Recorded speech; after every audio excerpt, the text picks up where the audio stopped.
மகாபாரதம் பாகம் 26. திருதராஷ்டிரன் பாண்டவர்கள் வனம் செல்ல புறப்பட்டார்கள். நகர வீதிகளில் ஜனக்கூட்டத்தின் நெருக்கடி நடக்க இடமில்லாமல் இருந்தது.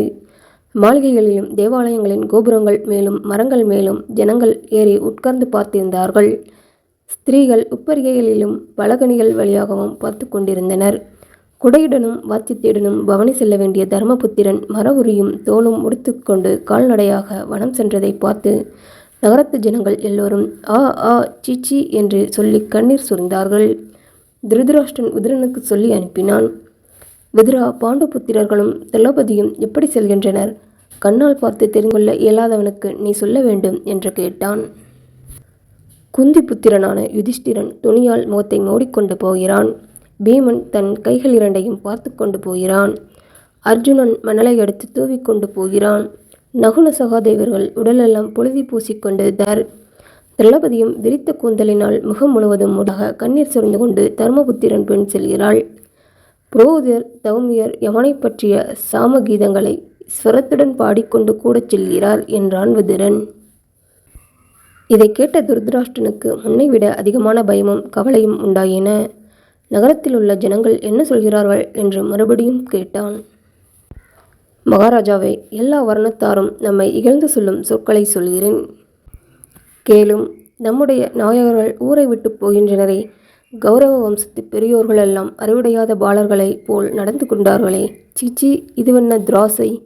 பாண்டு புத்திரர்களை திருதராஷ்டிரன் காட்டுக்கு அனுப்பினான் என்று நகரத்து ஜனங்கள் எல்லோரும் நம்மை ஏசுகிறார்கள். ஆகாயத்தில் மேகமில்லாமலே மின்னல்கள் உண்டாயின. பூமியும் நடுங்கிச்சு. இதை போன்ற வேறு கெட்ட உற்பவாதங்களும் தோன்றின என்றான். இவ்வாறு திருதராஷ்டிரனும் விதுரனும் பேசிக்கொண்டிருந்த போது நாரதர் திடீரென்று பிரசன்னமானார். இன்றைக்கு 14வது வருஷத்தில் துரியோதனன் செய்த பிள்ளையினால் கௌரவர்கள் அழியப் போகின்றனர் என்று திருதராஷ்டிரனுக்கு சொல்லிவிட்டு தேவரிஷி மறைந்தார். துரியோதனனும் அவன் சகாக்களும் பயமடைந்து துரோணரிடம் சென்றார்கள். ஆச்சாரியரே, ராஜ்யமெல்லாம் உமது, நீரே தஞ்சம், எங்களை கைவிடலாகாது என்று அவரை கெஞ்சினார்கள். இதை கேட்ட துரோணர், பாண்டவர்கள் தேவர்களின் அம்சம், அவர்களை யாரும் வெல்ல முடியாது. இது அறிவுடையோரின் அபிப்பிராயம். இதை நான் அறிந்திருந்தாலும் என்னை சரணடைந்த உங்களை நான் விட்டுவிட முடியாது. உங்களுக்கு என்னால் கூடிய அளவு முழு மனதோடும் அன்போடும் உதவி செய்வேன். ஆயினும் விதியானது மிக்க வலிமையுடையது. பாண்டவர்கள் வனவாசம் முடிந்த கோபத்தோடு திரும்பி வருவார்கள். துருபதன் மேல் எனக்கு உண்டான கோபத்திற்காக நான் அவனை ராஜ்யத்திலிருந்து தள்ளி அவமானப்படுத்தினேன். என்னை கொல்லுவதற்காகவே ஒரு புத்திரனை வேண்டி யாகம் செய்து துருபதன் திருஷ்டத்யுமனையும் பெற்றிருக்கிறான். அவன் பாண்டவர்களுக்கு நெருங்கிய பந்துவும் சிநேகிதனும் ஆகிவிட்டான். என்னை கொல்லுவதற்காகவே அவனுக்கும் பாண்டவர்களுக்கும் சிநேகமும் பந்தமும் சம்பந்தமும் விதிவசமாக ஏற்பட்டிருப்பதாக உலகத்தார் எல்லோரும் பேசி வருகிறார்கள். நீங்கள் செய்து வந்த காரியங்கள் எல்லாம் அந்த பேச்சை உண்மையாக்குவதாகத்தான் இருக்கிறது. உங்களுடைய நாள் கிட்டி வருகிறது. உங்களுடைய நன்மையை செய்து கொள்ளுங்கள். பெரிய யாகங்களை செய்யுங்கள். சுகங்களை அனுபவித்து விடுங்கள். தானங்களை கொடுங்கள். 14வது வருஷத்தில் ஆபத்து வரப்போகிறது. துரியோதனா, தர்மபுத்திரனோடு சமாதானம் செய்து கொள். நான் சொல்வதை சொன்னேன், பிறகு உன் இஷ்டம் என்றார். துரோணருடைய உபதேசம் துரியோதனனுக்கு கொஞ்சம் கூட பிடிக்கவில்லை. பூபதியை, ஏன் துயரப்படுகிறீர் என்று ஒரு நாள் திருதராஷ்டிரனை சஞ்சயன் கேட்டான். பாண்டவர்களை பகை செய்து கொண்ட பிறகு துயரமின்மை ஏது என்றான் கண்ணில்லாத அரசன். சஞ்சயன், நீர் சொல்வது உண்மையே. கட்டுப்போக வேண்டியவனுடைய மதி அழிந்து போகிறது. நல்லவை எல்லாம் தீயவை போலவும் தீயவை எல்லாம் நல்லவை போலவும் அவனுக்கு தோன்றும். காலமானது தானே நேராக ஒரு தடியை எடுத்து மனிதன் தலையை உடைப்பதில்லை. காரியங்களை மாறாக அவனையே செய்யச் செய்து மனிதனை பள்ளத்தில் தள்ளுகிறது.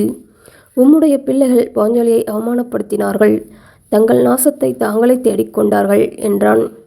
அறிவாளியான விதுரன் தர்மத்துக்கும் ராஜநீதிக்கும் ஒத்து சொல்லச் சொன்னான். நான் அதை கேட்கவில்லை. மூட மகனுடைய விருப்பத்தை அனுசரித்தேன். நாம் ஏமாந்தோம் என்றான் திருதராஷ்டிரன். அடிக்கொரு தரம் விதுரன் திருதராஷ்டிரனை வற்புறுத்துவான். உம்முடைய மகன் பெரும் பாவம் செய்தான். தர்மபுத்திரன் வஞ்சிக்கப்பட்டான். உம்முடைய குமாரர்களை கெட்ட வழியிலிருந்து திருப்புவது உம்முடைய கடமை அல்லவா? உம்மால் கொடுக்கப்பட்ட ராஜ்யத்தை பாண்டபுத்திரர்கள் மறுபடியும் அடைந்து அனுபவிக்க நீர் ஏற்பாடு செய்ய வேண்டும். யுதிஷ்டிரனை வனத்திலிருந்து திரும்பி வரச் செய்து சமாதானம் செய்யும். துரியோதனன் உம்முடைய ஆலோசனையை கேட்காவிட்டால் அவனை அடக்க வேண்டும் என்று விதுரன் பல தடவை திருதராஷ்டிரனுக்கு சொன்னான்.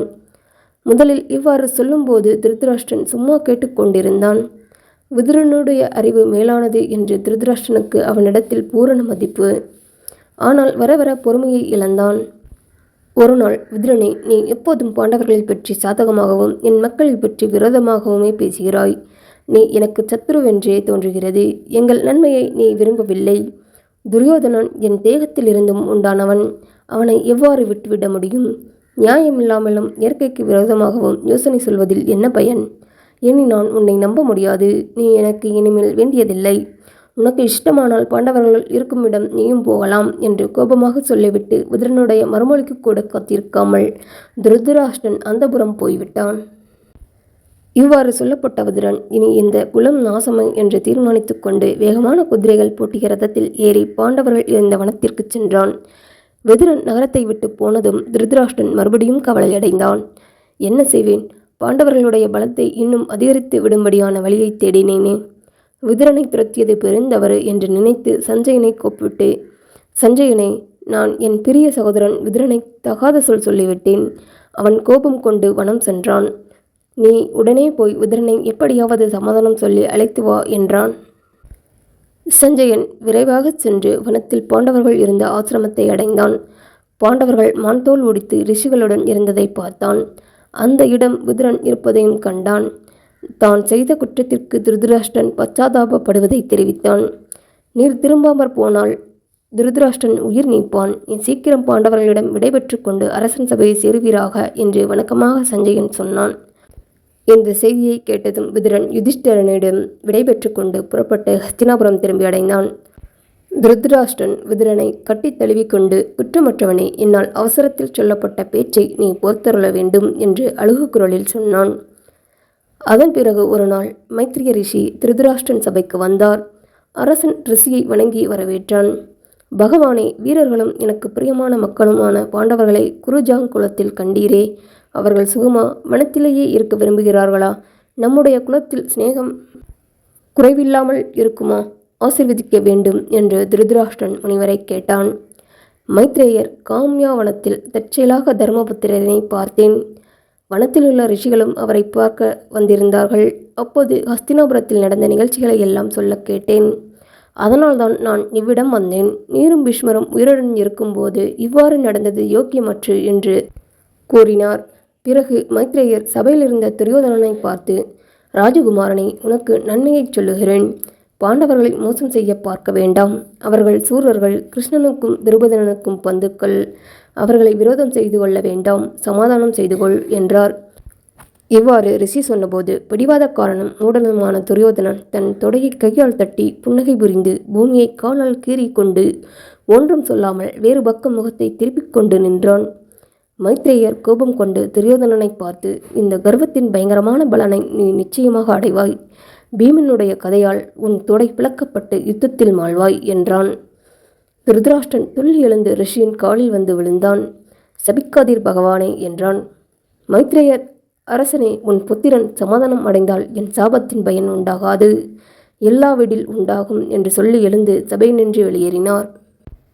மகாபாரதம் புராணக்கதை தற்காலத்திலும் கூட பெரிய பதவியில் இருப்பவர்களையும் சாதாரண உலக வாழ்க்கையில் இருப்பவர்களையும் சாத்திர எண்ணங்கள் சில சமயம் தோன்றும்.